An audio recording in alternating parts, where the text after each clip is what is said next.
Hi, how's it going, my friends? Today we're going to be talking about creeping fig, a beautiful evergreen vine that I'm going to be planting even more of in my garden. We already have a couple of them, and I'm excited to add some more. I've got 6 more to add to my garden today. We're going to create a beautiful living evergreen wall that I cannot wait for it to grow up and fill out into my garden. Let's talk about this plant really quick. This here is Ficus pumila, also known as creeping fig. It's a plant that I've talked about a few times in our garden, and I think it's a really, really great evergreen to add to most gardens. Most gardens being the key word there. So I have 6 of these creeping fig to get planted in my garden. We're gonna create a living fence today, and I'm really, really excited about it. It's an area that we're gonna limb up some trees, and then I'm gonna plant it, create this beautiful evergreen wall. And for me, it is an evergreen. It is hardy in zones 7B through 11. So it is a higher zone only plant. So I am sorry about that for those of you that are in a lower zone, but you can still grow it if you're in a lower zone. You just are probably gonna wanna grow it in a container and then bring it in during the winter time. So creeping fig is a very, very fast growing vine. You kind of wanna think of it kind of like an ivy, how fast they grow, how big they get. It says that they get about 15 to 30 feet tall. And if you look it up online, it's gonna say that they're gonna get about 4 feet wide. That is entirely not true. They're going to get absolutely massive. They will get 30 feet, definitely, but they will also get much wider than 3 to 4 feet wide. They get very, very large in a very short period of time. So if you're gonna grow this, you need to make sure that you're growing it somewhere that it has all the space that it can grow. They do take to pruning very well though. So if you are wanting to grow it somewhere where you do want it to stay a little bit more compact, you can do that. You just need to be sure that you are pruning on it. It takes the pruning very, very beautifully. Just cut it back a little further than where you want it to be, and so it can just continue to grow up to that point. And it's gonna do best in full morning sun or some dappled afternoon sun. It definitely doesn't want that hot afternoon sun for those of us that are in a warmer climate. It's just gonna scorch on you, it's gonna burn, and it's gonna be a little bit too much sun. So if you see anywhere online that's telling you that it's gonna be a full sun lover, I would stay away from that. It's a full sun lover if you give it morning sun only. It is something that's going to damage your fence and your walls if you grow it on a fence or a wall. It creates these little feet that attach itself to walls and to fences very, very well, so it doesn't just come off in a windstorm. And so with those, what they can do is they can rip off the stucco, they can rip off the paint, they can rip off your siding. So if you're growing it along your house or your fence, that is just something to be mindful of. We were growing one along the side of our house. We were growing it in a container, and we knew the issues that it was going to cause with tearing up our siding, and we were okay with that because we knew eventually we would be getting new siding, and I wanted that beautiful evergreen look for at least a while on it. Now, I never feed mine. When I plant them in the ground, they get a little tiny bit of fertilizer, and then that is it. They don't get any fertilizer throughout the year. They just have to survive on their own. I've got one directly behind me right now. This one is coming up on a year old right now, and that is what it has done. I want it to eventually fill in the entire fence behind me. I think a living privacy wall is the way to go. There's a few different types of creeping fig that you can grow. The one directly behind me is the most common type. It is just the green-leafed creeping fig. It also comes in a variegated type, and it also comes in a mini type, which is really great for topiaries, and there's also one called oak leaf. And the last 2 are the best ones for indoor growth, for topiary growth, or for hanging baskets. They're not gonna get quite as large as the standard green leaf or the variegated one, and the variegated one sometimes has a tendency to want to revert back to just being the green one. The trunk on your creeping fig can become quite large with age, so that is also something to be mindful of if you're planting it next to a foundation or something like that. Think of it like an ivy. It's going to get a very large trunk with age, with many, many, many years it's going to take to get to that, but it can happen and it will happen eventually. So be mindful of that when you're planting it. I'm going to be planting mine up against a fence, so I'm really not worried about the trunk size. I just want that evergreen wall, and I'm not worried about it damaging the structure. I think that the fence probably won't last as long if I wasn't growing the creeping fig on it, but I think that that outweighs the pros of having the green living wall, which is something that I desperately want in my garden. And the last thing you need to know before you are planting creeping fig is that they do prefer well-draining soil. They don't want to sit in water, but they also don't want to dry out. They like a little bit of extra water. They're kind of thirsty plants, especially with how fast they grow. They can grow up to 5 feet easily in 1 year. Mine have definitely done that. I think mine have grown about 6 feet in just 1 year. And then you can also find them in little tiny quarts, or you can find them in gallons, or you can find them in even 5 gallons. Personally, I prefer to buy them the smaller size, up to 1 gallon at most, because it has to attach itself to whatever you're growing it to. You have to give it some type of structure. So if you buy one that is a 5 gallon, you're going to have to attach it with some type of wire or framing or things like that to get it to really grow and support itself. Where if you buy the smallest one, which usually can run anywhere from like $7 to $9 for a little quart, then it works out perfectly because as it's growing, it's attaching itself to whatever structure that you're giving it. Where the other ones, you're gonna have to wind it and it's not gonna look the most beautiful immediately. I just find it's best to buy the smaller ones up to a gallon size. Now that we've gone over the quick little facts about creeping fig, which like I said is one of my favorites, we're gonna go ahead and get it planted today. I'm very excited about it. We're gonna be planting it directly behind my gazebo that we've got.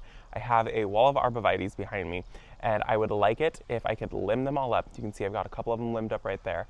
I'm not gonna limb them up today, but in between each of these arbs, I'm going to be planting a creeping fig, and I'm gonna let it fill in on the wall. And then the arbs, what they're gonna do is they're gonna create privacy higher than the fence, and then the creeping fig is gonna grow along the fence and create that beautiful green living wall that I really, really want in my garden. So I've got to move some furniture out of the way, but we're gonna get in here and we're gonna plant one in between each of these trees here. I think we're actually gonna stop on this side, but one here, one there, and then behind the curtains, I've got some more that are gonna go right along in here. And the creeping fig are going to be hooked up on irrigation. We just get too hot here to have to hand water everything. I've got way too many plants, and so creeping fig like a decent amount of water, so we're gonna make sure that they've got irrigation. We're redoing all of our irrigation this year. Our irrigation does go off twice a day in the middle of summer. It's gonna go off for about 20 minutes in the morning, 20 minutes at night, and I'm gonna make sure that each one of these plants has a 2 gallon per hour emitter on them. If you think about it, 2 gallons per hour, that plant is actually getting less than 2 gallons of water per day. And I'm making sure that that's happening because I do have them in between the trees, and those trees are gonna suck up a lot of moisture. So they're both kind of thirsty plants, the trees and the creeping fig, and so they're gonna have to fight for it. So I'm gonna make sure that there's plenty of water in there for both the trees and the creeping fig. The trees will also get their own set of irrigation because I do wanna make sure that those are gonna get ample water too. So making sure that your plants have enough water.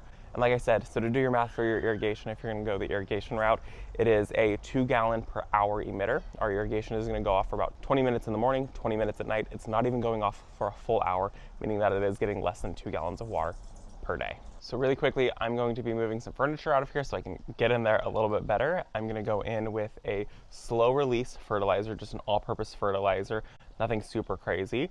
That'll help just kind of kickstart it into the season.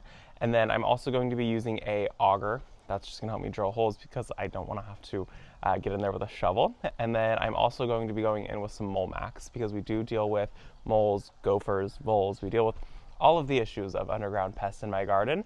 And so if I go in with a little bit of mole max around the roots, that's gonna help deter them from eating the roots of these plants. I've lost a few in previous years due to them eating them. So if you have the ability to put them in wire cages, I would put them in wire cages. I don't have any wire cages right now, so we're gonna pass on the wire cage thing.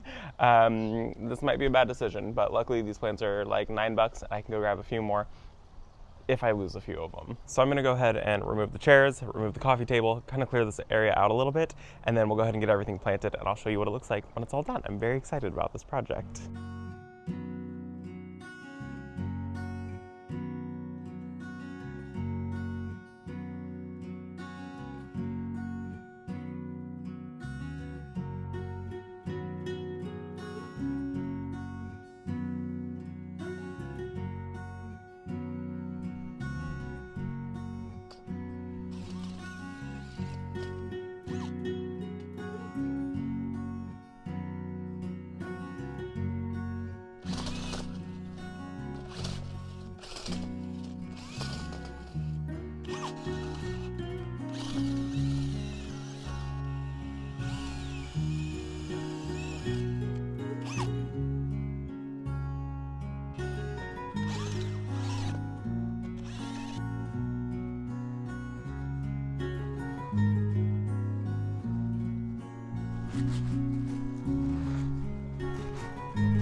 I've got all my holes dug now, and I went in with some slow release fertilizer, and I did go in with that Molmax, and now we're gonna go ahead and get these planted. Now, I've got 6 of them to get planted, and I'm just gonna take these out of their container, and I'm not gonna fuss with the roots too much.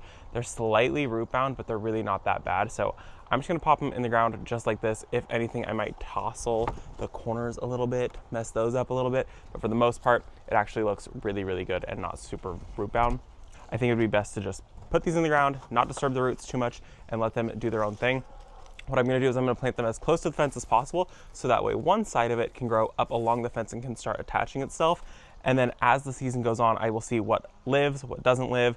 It might lose a couple branches, and then I will come through and I can reattach these branches to it, or I can cut them off. So you can do either or, but like I said, I'm going to grow these ones so these are directly up against the fence immediately.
We got them all planted. They don't look like much now, but give them a couple months and these guys are gonna really take off.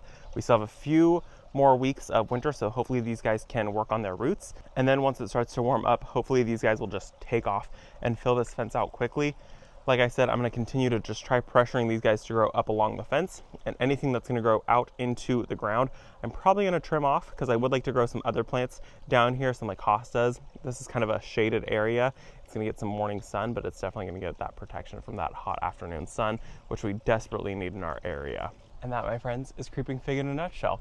So we're gonna have them all along this fence. It's gonna be beautiful. Make sure you come back for our summertime garden tour so you can see an update on how well they've grown. They grow really quickly, couple feet easily this year. They're not one of those plants that are going to sleep, creep, leap. They're one of those plants that's just gonna leap and continue to leap, and then they're just gonna make strides into a full-on run. So it's a really beautiful plant. It is low maintenance. You wanna make sure you put it in the proper location. If you're worried about it damaging your fence or your house, I would probably steer clear of this one. I am not worried about it damaging our fence. I think the life of the plant and the life of the fence are probably going to be about close to the same. So I think it works out perfectly for us. If we had a stone fence or a rock fence, I would still grow it up. I think that they are just so beautiful, and the damage that they do, I think personally it's worth it to me. So that's something that you definitely want to weigh the pros and the cons of this plant. But I think that that is going to be so beautiful this summertime. I mean, honestly, it's going to be evergreen interest in our garden, which is really nice. So to those of you that are in a lower zone that can't grow it, I am sorry. Try growing it in a topiary. Get one of those smaller varieties and grow it in a topiary and bring it inside in the wintertime. Just make sure it's getting a lot of light. It needs so much light. They also do really well in terrariums. They like a lot of humidity. This is where the video ends today. I hope that you guys enjoyed it. The back fence is going to be beautiful. I will see you all in the next one. Bye, guys.